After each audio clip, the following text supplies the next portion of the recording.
Hi guys, welcome back to Cooking the Books with Heather. And the next recipe that I've decided to do for this is also from the Poole's Diner Cookbook. I needed to make a dessert for a group dinner. And since it is strawberry season, I decided to go with the strawberry shortcakes with rhubarb marmalade. It has a shortcake that's really a biscuit that you serve this with. You make a marmalade out of rhubarb. Basically, you make a kind of like a fresh jam with marmalade, and then add strawberries and whipped cream. Seemed pretty easy, so decided I would do that. Let's see how it turns out.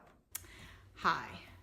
Right now, we're gonna make the rhubarb marmalade that goes with the Poole's Diner strawberry shortcake with rhubarb marmalade. So sadly, it's a little bit early in the season here. She says the season is from April to June, but now it's the mid-April. Could not find any fresh rhubarb. So I got frozen rhubarb. I took a picture of the bag. Hopefully that will be more readily available. My local grocery store does usually have rhubarb in season, but did not yet. So I'm gonna have to chop this up a little bit more. It's still a little bit cold. Hopefully that will chop well. But some other little preparatory bits, I have to have the skin, what do they call that? The peel and the juice from half of a lemon. So I'm gonna do that first because that's super easy part. I'm gonna go ahead, I'm using this just microplane grater. Just estimate half. All you want is the yellow part for this.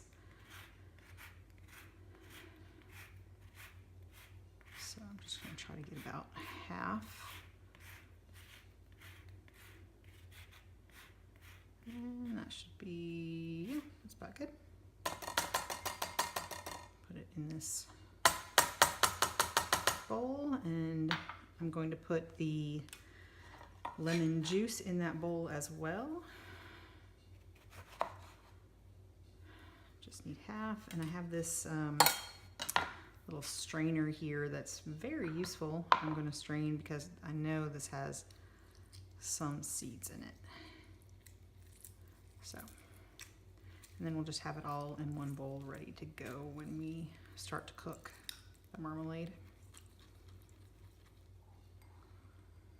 All right, so that part's done. The only other thing we have to do in preparation is chop the rhubarb. And so these pieces are a little big, I think. We're gonna cook them, but I'm gonna go ahead and chop them into about thirds. Since we are cooking this, it doesn't really matter that it's frozen.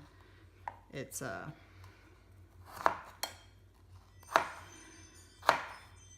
be fine.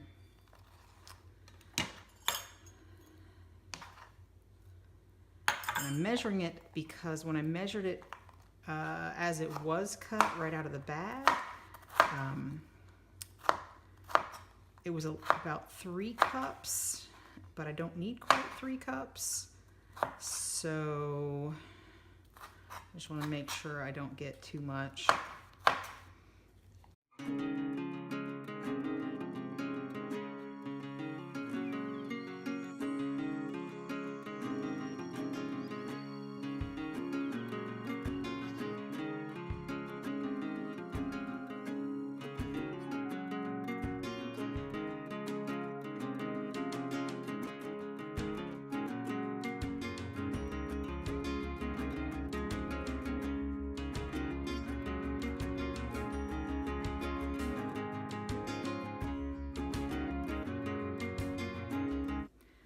Say that's right. So about 1 pound was right. I can probably just go ahead and put that in. In fact, I don't hate to waste, so it won't be quite 3 cups. And I need needed 2.5, so I'm just gonna go ahead and use all of this. All right, there you go. And next we'll come back and cook the rhubarb marmalade. Okay, now we're all ready to actually cook the marmalade jam for the strawberry shortcake with marmalade jam from the Poole's Diner cookbook. So I have my rhubarb that we chopped up. And so basically all of the ingredients just go right in. I'm gonna go ahead and turn this on because these were frozen. It's supposed to be medium low. I'm gonna start it off a little bit warmer. But, so now we have the lemon juice and the lemon zest that we made earlier. We have a little bit of this champagne wine vinegar. This brand, I just bought it at my regular grocery store. I have it in the cabinet. It's been there for, you know, a while, but still good. So we have that. We have some sugar. And then it calls for a pinch of salt. And that's it. So we're going to be sort of cooking this until it is a stew-like consistency with some chunks remaining. That's our instructions for this.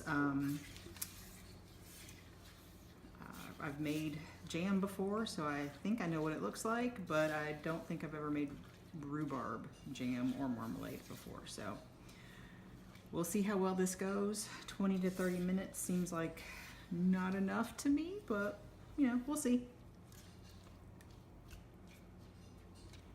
I'll probably turn the heat down a little bit after it comes up to a boil, just because it's supposed to be medium low. I just want to get it up there a little bit faster because of the frozen fruit. Okay, so this has been cooking for about 20 minutes, and I'm actually about to say it's done, honestly. I was a little skeptical, and I did turn it up a little bit higher than she said to. At 10 minutes, it hadn't even boiled, so I turned it up a little bit. I'm sure you'll see in the video. But then once it started boiling, everything went along as expected. It's pretty stewy at this point, I would say, and still has some pieces. The pieces are kind of soft, and so I think we're there. Next, we'll cut up the strawberries and get those sugared and ready to go, and then we'll make biscuits to put everything on. We're actually serving this tomorrow, so we went ahead and made this today so it'll be cool and ready. Learned a little bit of a lesson from last time. And then we'll do the strawberries in the morning, and then the biscuits probably right before we eat. Okay, so now it is the second day. Made the marmalade yesterday, and right now we're going to assemble the biscuits for the strawberry shortcake with marmalade, rhubarb marmalade. That's what it is.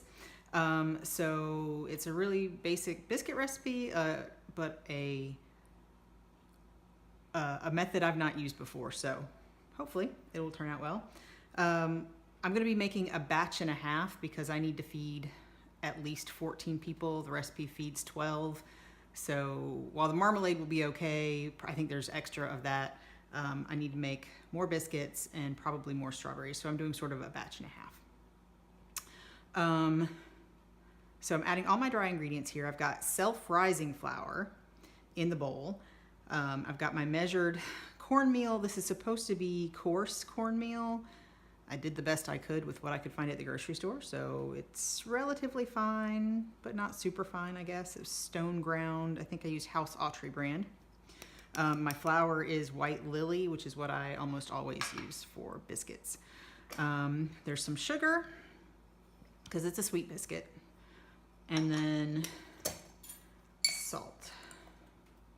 And this is where the batch and a half is a little bit more difficult because the salt is not easily divided into half, but that should be fine.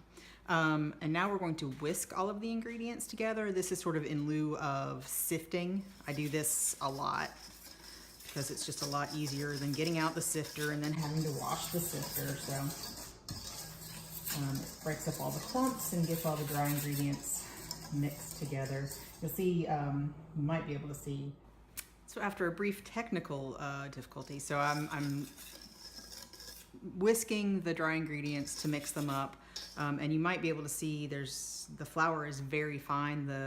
The self-rising flour I use is very fine, very sort of soft flour. Kind of makes a little bit of a powder comes up when you sift it, but that's all done.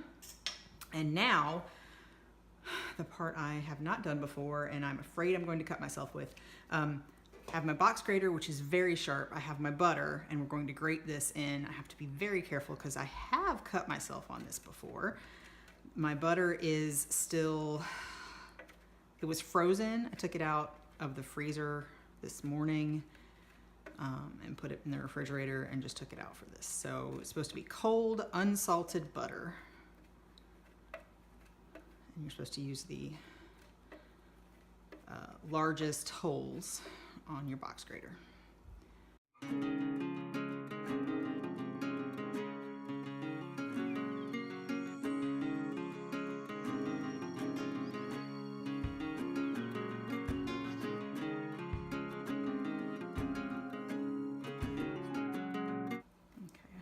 Probably good for that without hurting myself.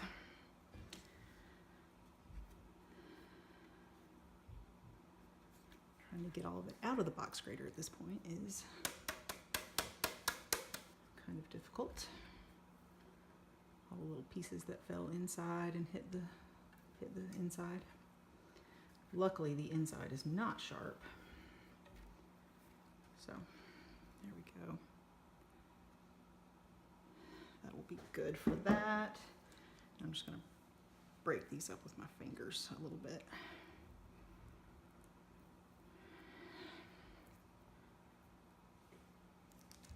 And then we mix this up to break up all the bits of butter and mix it into the dry ingredients. And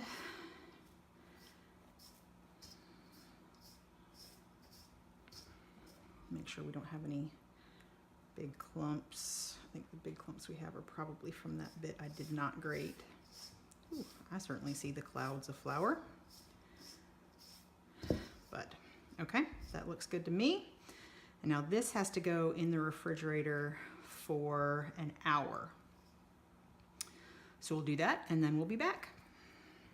So now we're going to mix up the strawberries that I've already chopped. I figure you guys know how to chop up strawberries into bite-sized pieces. Can't really mess that up. So we're going to get these mixed with a little bit of salt and some sugar, and then they're going to macerate for a little while. I think 20 to 30 minutes is fine, but I've got everything pre-measured here. Like I said, I'm doing about 1.5 recipes, so my strawberries were not as sweet as I would have liked them to be. We're still, I don't know, sort of early in the season, and we had sort of a wet time right before I got them, which generally makes the strawberries a little bit less flavorful, but with the sugar, they'll be delicious. And they look beautiful. So I've got all the sugar in there, and this will allow the juices to come out of the strawberries, and you'll have a nice liquid to soak up in the biscuit. So we're going to come back in about an hour and finish up with the biscuits. Okay, so this has been, this is the mixture of flour and all the other dry ingredients and butter, and it's been in the refrigerator for at least an hour, and I've got my buttermilk here, and so now we're just going to mix that together and then roll it out and form biscuits. So, I'm gonna try to get as much of that out as I can. You just mix it up until it's sort of just incorporated. So I have all this. So everything is very cold. I think that's supposed to get you a better rise on your biscuits. We'll see how well it works.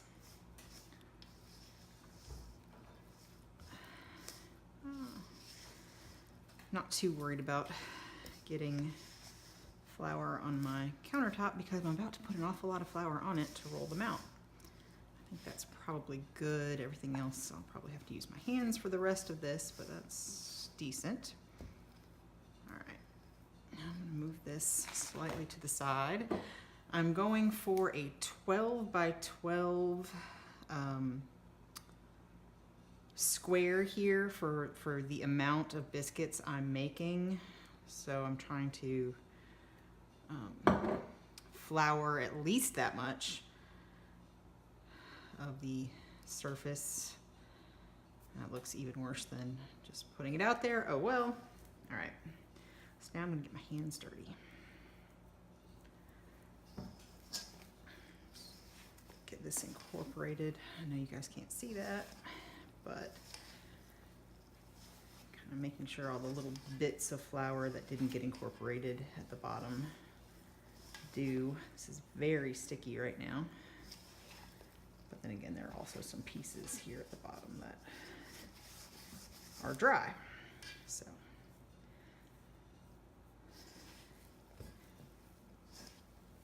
Okay.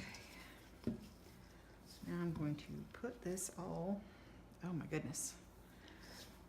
My hands are very sticky with biscuit dough.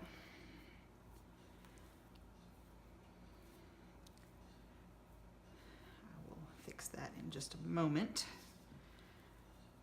Get all of this out of here and then get the bowl out of my way. There we go.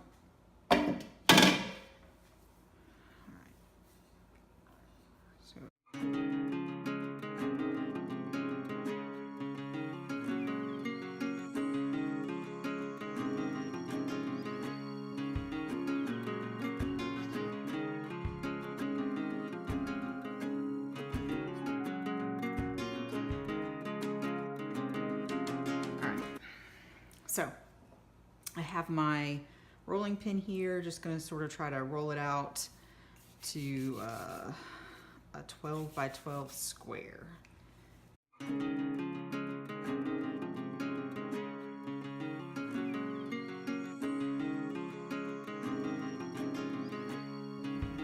That's good. So my plan is to divide it in half, both directions. Decent. And then get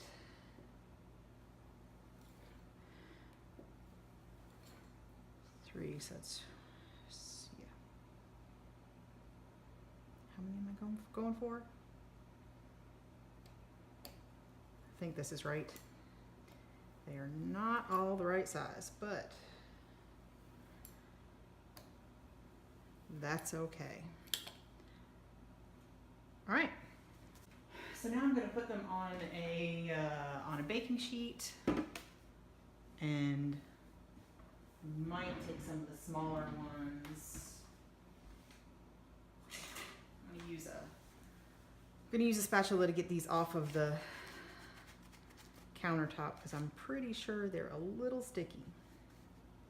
They're supposed to be almost touching. I'm going to try to make sure I'm going to keep off some of the smaller ones and maybe recombine them.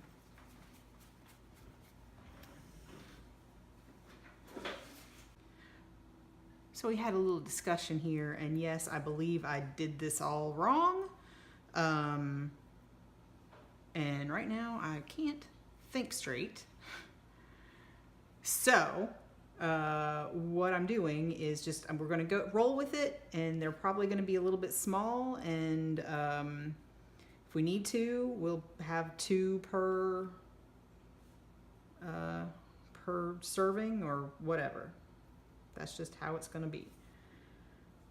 Trying to, I guess we probably can't see that. Trying to arrange these relatively close together on the baking sheet.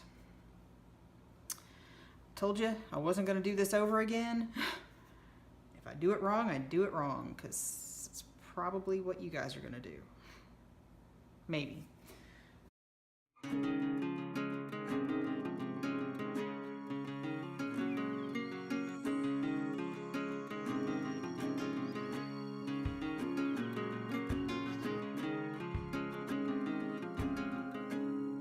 This is all that's going to fit on this sheet. So I have 1, 2, 3, 4, 6 times 4. So there's 24 of these. Yep, I definitely got a little bit more than I was supposed to here. So we'll probably have to do like 2 per serving here, or 1.5 or something. We'll figure that out. But these go in the oven, convection oven at 400, non-convection at 425 for like 15 minutes. So we'll show you what they look like when they're done.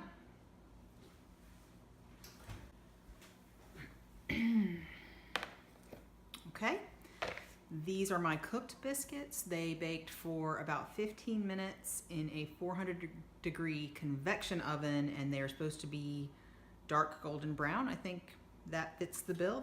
They look done to me. And these are the biscuits that I had left over that I'm just going to bake on in another batch.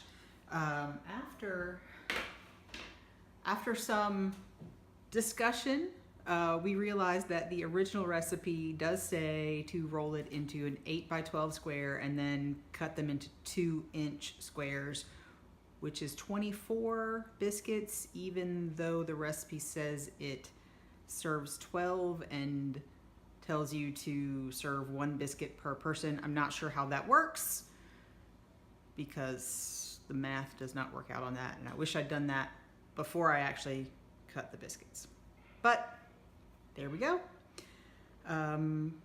Next, you'll probably see just a picture of the plated biscuit, but this is everything we needed to do for this recipe.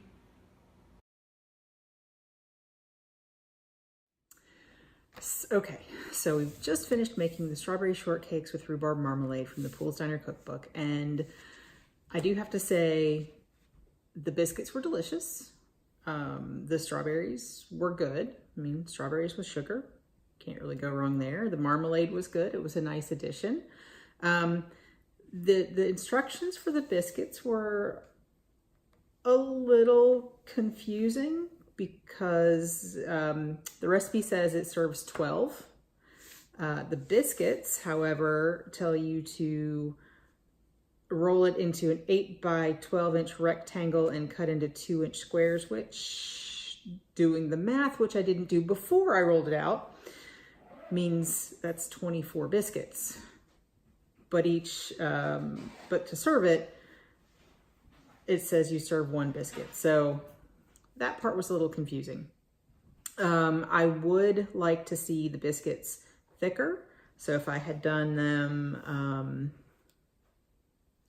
well, not rolled them out as wide or as big and left them, you know, a thicker biscuit, I think that would have been better. But all in all, it was delicious and it was not very difficult comparatively. So we enjoyed it. Thanks for watching.